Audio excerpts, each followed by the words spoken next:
বাংলাদেশে নাটোর রাজবাড়ির কথা আমরা প্রায় সবাই শুনেছি। এই রাজবাড়ির সৌন্দর্যের আড়ালে রয়েছে ভয়ঙ্কর ইতিহাস, যার পরতে পরতে লুকিয়ে আছে অনেক চাপা কান্না। দেখুন বন্ধুরা, সে সময়ে ভবনটির ভিতরে কি সুন্দর দৃশ্য।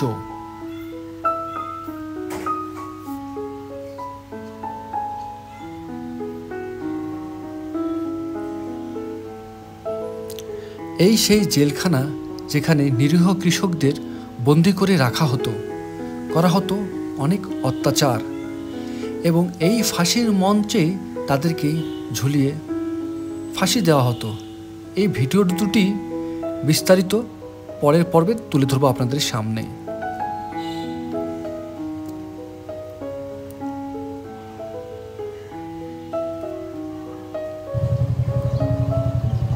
আসসালামু আলাইকুম বন্ধুরা, এখন আমি অবস্থান করছি নাটোর সেই বিখ্যাত রাজবাড়িতে। চলুন এখন আমরা ভিতরে প্রবেশ করি। ইতিহাসের নানা গল্পকথা রয়েছে এই নাটোর রাজবাড়িকে ঘিরে। চলুন বন্ধুরা, এখন আমরা নাটোরের সেই বিখ্যাত রাজবাড়ির প্রবেশ করি। বাংলাদেশের নাটোর সদর উপজেলায় অবস্থিত একটি রাজবাড়ি। ভবনের ভেতরে প্রবেশ করলে হাতের বাঁ দিকে দেখতে পাবো সুন্দর একটি বাগান। এখানে রয়েছে অনেক ফুলের সমারোহ। এই সেই জলটঙ্গি পুকুর। দেখুন বন্ধুরা, প্রাকৃতিক সৌন্দর্যের এক অপার লীলাভূমি। রয়েছে একটি শান বাঁধানো ঘাট।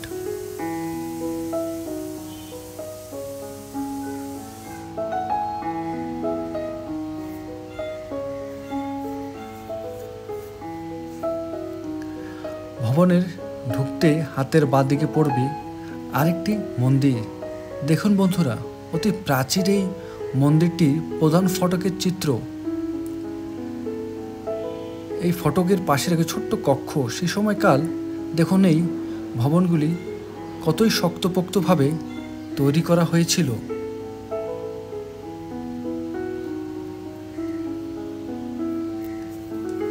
মন্দিরের ঢুকতেই চোখে পড়বে একটি ঘোড়ার প্রতিমা।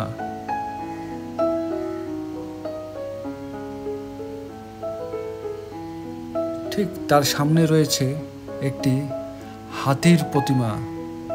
কি সুন্দরভাবেই এই মূর্তিগুলি তৈরি করা রয়েছে। রয়েছে 3 মাথা বিশিষ্ট নাগরাজের প্রতিমা। রয়েছে একটি হনুমানের প্রতিকৃতি।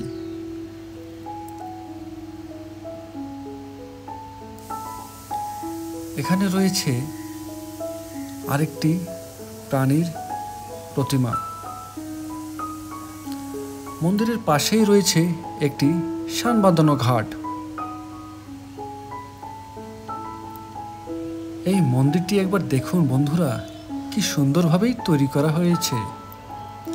এবার সামনের দিকে এগোতেই পড়বে আরেকটি ভবন। এটি হলো সেই সময়কালের বৈঠকখানা।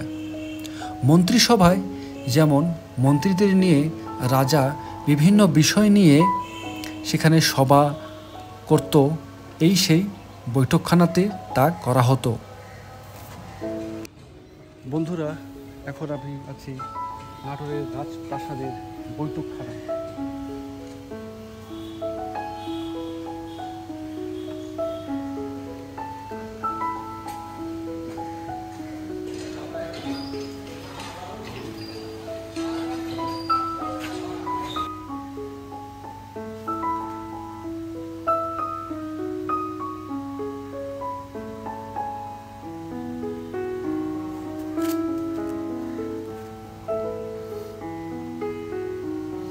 চলুন বন্ধুরা, এখন এই ভবনটির ভিতরের কক্ষের চিত্র আপনাদের সামনে তুলে ধরি। এই ভবনের এই কক্ষগুলো বর্তমানে যারা রক্ষণাবেক্ষণের দায়িত্বে আছে তারাই মূলত বসবাস করছে। সুউচ্চ ভবন, কতই না ইতিহাস লুকিয়ে আছে এই ভবনগুলোতে। এই সেই রানী ভবানীর প্রসিদ্ধ ভবন। এই ভবনটি তৈরি করেন রানী ভবানীর শ্বশুর রামজীবন। এই ভবনে রানী ভবানী বসবাস করতেন না। রানী ভবানীর ছিল 2 পুত্র এবং 1 কন্যা সন্তান। তার 2 পুত্র সন্তান মারা যায়। তার একমাত্র কন্যা সন্তান তারা সুন্দরী ছিল। রামাকান্ত নামে এক পুত্রকে দত্তক নেয়। 1802 সালে রানী ভবানী মারা যাওয়ার সাথে সাথেই অবসান ঘটে তার 54 বছরে চিরস্মরণীয় শাসন ও প্রজাদের প্রতি মহানুভবতার এক ইতিহাস। তার মৃত্যুর পরপরই দত্তক পুত্র রমাকান্তই শাসন ব্যবস্থা হাতে নেন। রমাকান্ত মৃত্যুর পর প্রাসাদগুলি ভাগ হয়ে যায়। এক ছেলে বিশ্বনাথ এই ভবনটি পায়। সেই থেকে এই ভবনটি বড় তরফ নামেই পরিচিত। চলুন বন্ধুরা, আস্তে আস্তে সামনে এগিয়ে যাই এবং দেখি এই ভবনগুলোর ভিতরের চিত্র। তালা বন্ধ অবস্থায় রয়েছে এই ভবনগুলিতে। দরজার ফাঁক দিয়ে দেখি কক্ষগুলোর চিত্র।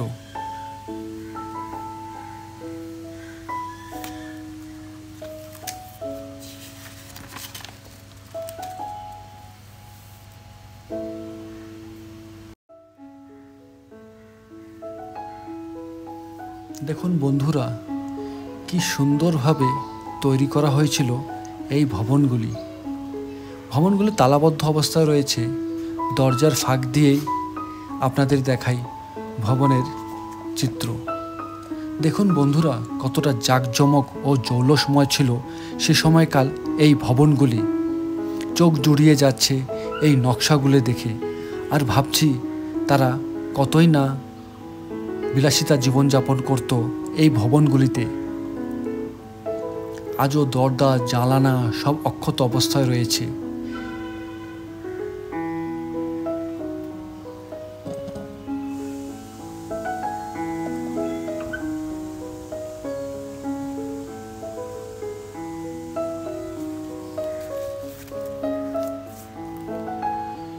(1706 সালে রাজা রামজীবন চৌধুরী ছিলেন রাজবংশের প্রথম রাজা। 1734 সালে তিনি মারা যান। 1730 সালে রানী ভবানীর সাথে রাজা রামজীবন এর দত্তক পুত্র রমাকান্তের বিয়ে হয়। রমাকান্তের জীবনের মৃত্যুর পর রমাকান্ত নাটোরের রাজা হন।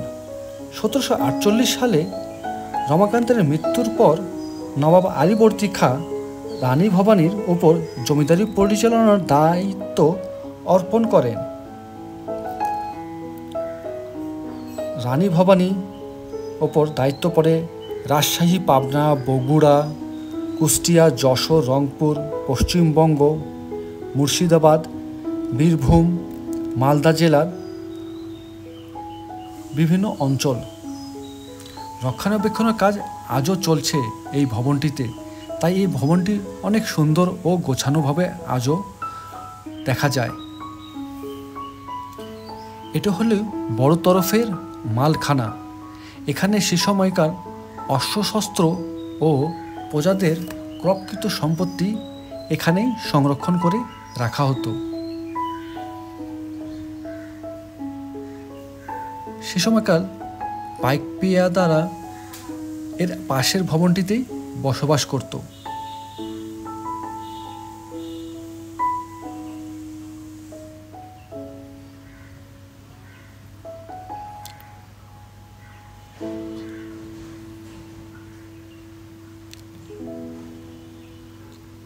আজ এই কক্ষগুলিতে বসবাস করছে নিরাপত্তা রক্ষীরা। নিরাপত্তা বাহিনীর বসবাস করছে এইসব কক্ষে। চলুন এবার দেখি তারা ভিতরে কিভাবে বসবাস করছে। এক সিরিয়ালে অনেকগুলি আমরা বেড দেখতে পাচ্ছি এবং একজন ব্যক্তিকেও দেখতে পাচ্ছি বসে বসে মোবাইল দেখছে।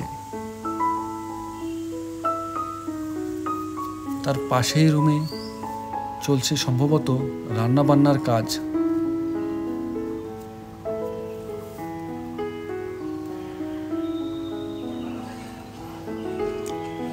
এটা হলো শ্যাম সুন্দর মন্দির।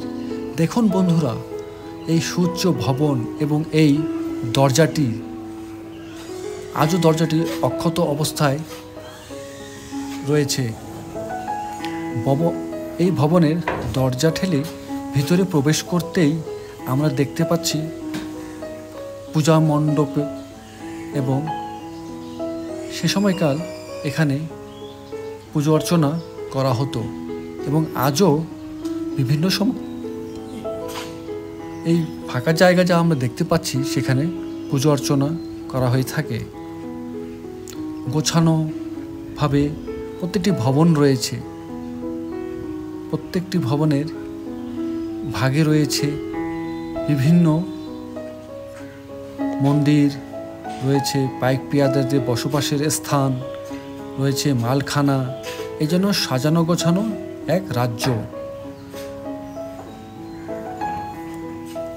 এই প্রধান ফটকটি দেখছি আর অভিভূত হচ্ছি সে সময়কাল কতটা জাঁকজমকভাবে তারা এখানে বসবাস করত। কতই না ইতিহাস, কতই না হাসি কান্না লুকিয়ে আছে এই সব ভবনকে ঘিরে। চলে এলাম ছোট তরফের ভবনের ঠিক সামনে। বিশ্বনাথের ভাগে পড়ে এই ভবনটি, যেটা ছোট তরফ নামে পরিচিত। পরবর্তীতে এই ভবনের রাজা হয় তার পুত্র আনন্দনাথ। এই ভবনের শিল্পকলাগুলি দেখুন কত সুন্দরভাবে এবং জাঁকজমকভাবে তৈরি করা হয়েছিল। এই ভবনটির দেওয়াল, পিলার সবগুলির নকশাই যে কাউকে মুগ্ধ করবে। দেখুন, ভবনের উঁচু দেওয়ালে রয়েছে একটি মহিলার প্রতিকৃতি এবং ভবনের পিলারগুলির নকশা একবার দেখুন বন্ধুরা, কতটা সুন্দরভাবে তৈরি করা হয়েছিল সে সময়কালে।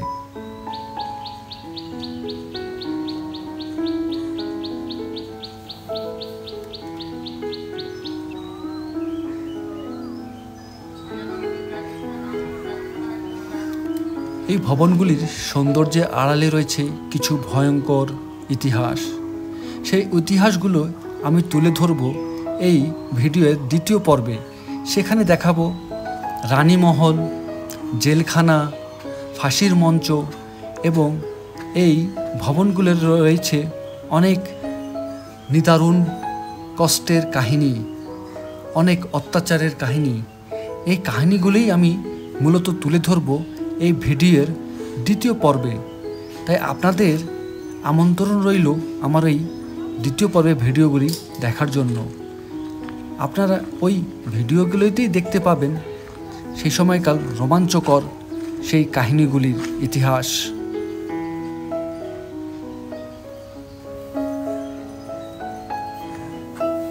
এই ভবনটির ঠিক পাশেই রয়েছে ফাঁসির মঞ্চ, যা আমি ভিডিওর দ্বিতীয় পর্বে দেখাবো আপনাদের।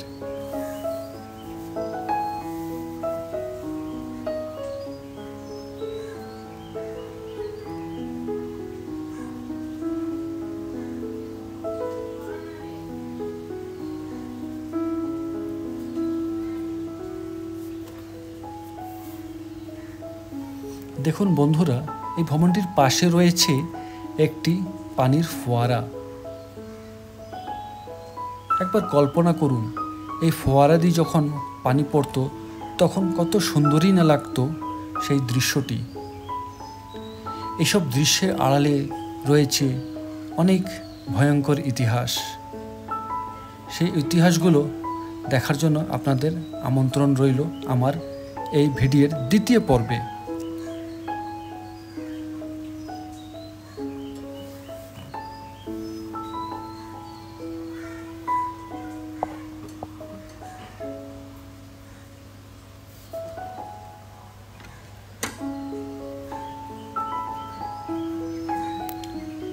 হানি কুইন ভবন। দেখুন হানি কুইন ভবনের ভিতরের দৃশ্য। এই ভবনটি মূলত এখন ব্যবহার করা হয়ে থাকে বিভিন্ন সাংস্কৃতিক অনুষ্ঠানের আয়োজন কমিটির জন্য। তারা এখানে বসে বিভিন্ন মিটিং করে থাকে এবং বিভিন্ন অনুষ্ঠানের পরিকল্পনা করে থাকে এই ভবনটিতে বসেই। কিছুদিন আগে এখানে পহেলা বৈশাখের মেলা হয়েছিল, তাই এই ভবনটি মেলা কাজে ব্যবহার করা হয়েছে। তো বন্ধুরা, আমন্ত্রণ রইল এই ভিডিওর দ্বিতীয় পর্বের জন্য।